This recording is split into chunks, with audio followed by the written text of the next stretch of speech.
আজকে জেলে পড়তেছে। এই যে আজকে সাংবাদিক, এই যে মানবাধিকার কর্মী, সাংস্কৃতিক কর্মী সবাই আজ জেলের ভিতরে। কারণ যারা এই ইউনূসের বিরুদ্ধে কথা বলছে আজকে তারাই জেলে যাচ্ছে। আমরা চাই বাংলাদেশে যে গণহত্যা, অবৈধ গ্রেফতার এবং মানবাধিকার লঙ্ঘন হচ্ছে, আমরা সেই সবের সুষ্ঠু বিচার চাই, যাতে অপরাধীরা শাস্তি পায়, নিরীহরা মুক্তি পায়, ন্যায়ের বিচার হয় এবং সরকার যাতে আমাদের এই কণ্ঠস্বর কখনো রোধ করতে না পারে, বিশ্ববাসীর কাছে সেই বার্তা জানাতেই এখানে এসেছি।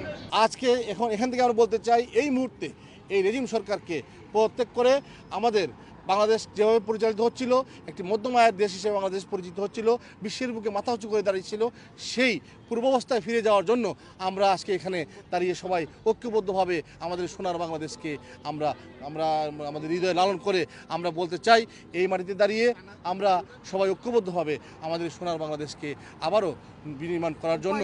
আপনি যদি এখন এখানে যে এই কার ড্রাইভারগুলো আছে, ওনারা ভালো ড্রাইভিং করতেছে, ওনাদেরকে যদি আপনি বিমানের পাইলট বানিয়ে দেন তাহলে তো সেই বিমানটা দুর্ঘটনা করবে।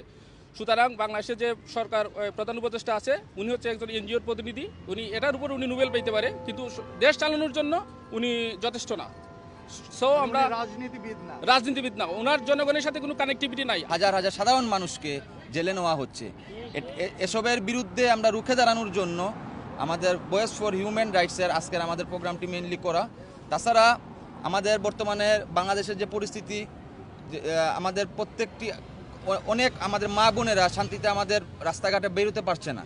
এসবের বিরুদ্ধে প্রতিবাদের জন্য আমাদের হিউম্যান রাইটস সবসময় প্রস্তুত রয়েছে। এমনকি এটা আমাদের শুধু যে বাংলাদেশের পক্ষে সেটা না, আমাদের সারা ওয়ার্ল্ড ওয়াইডের পক্ষে এটা আমরা কাজ করব।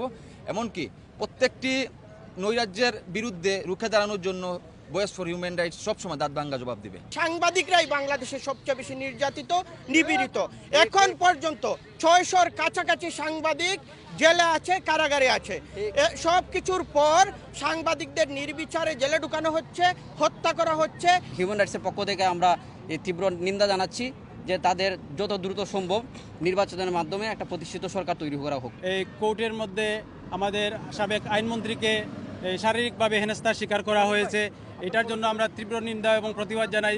আমাদের দেশে যে কোনো আইন নাই, এটা আপনারাই দেখতে পারবেন যে এই পুলিশ হেফাজতে থাকা অবস্থায় কিভাবে মানুষ হত্যার শিকার হচ্ছে। আজকে বাংলাদেশে আমরা দেখতে পাচ্ছি কোথাও হচ্ছে ফেয়ার কোনো কিছু নেই, যেখানে মানুষ সুস্থতার কথাবার্তা বলতেছে, বা যারা গভর্নমেন্ট যারা অবৈধভাবে দখল করে বসে আছে রাষ্ট্রের মঞ্চে এবং যারা রাষ্ট্রের নেতৃত্ব দিতে চাচ্ছেন, তাদের কেউ ভুল ধরতে চাইলে অথবা তার নিজস্ব মতামত ব্যক্ত করতে গেলে তাকে পিটিয়ে মারা হচ্ছে। দেশের মধ্যে যে অরাজকতা সৃষ্টি হয়েছে, ধর্ষণ, হত্যা, খুন, গুম, এগুলো দিনের পর দিন বেড়েই চলেছে।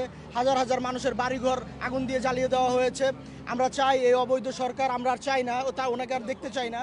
কারণ উনি যেসব প্রতিশ্রুতি দিয়ে ক্ষমতায় দখল করে বসে আছেন সেগুলো তিনি কিছুই করতে পারেননি। এজন্য আমরা ভয়েস ফর হিউম্যান রাইটসের পক্ষ থেকে এখানে আমাদের আশা। মিথ্যা মামলা দিয়ে তাদেরকে জেলে ঢুকিয়ে বিনা কারণে তাদেরকে দিনের পর দিন শাস্তি দেওয়া হচ্ছে, যেগুলো মানার মতো নয়।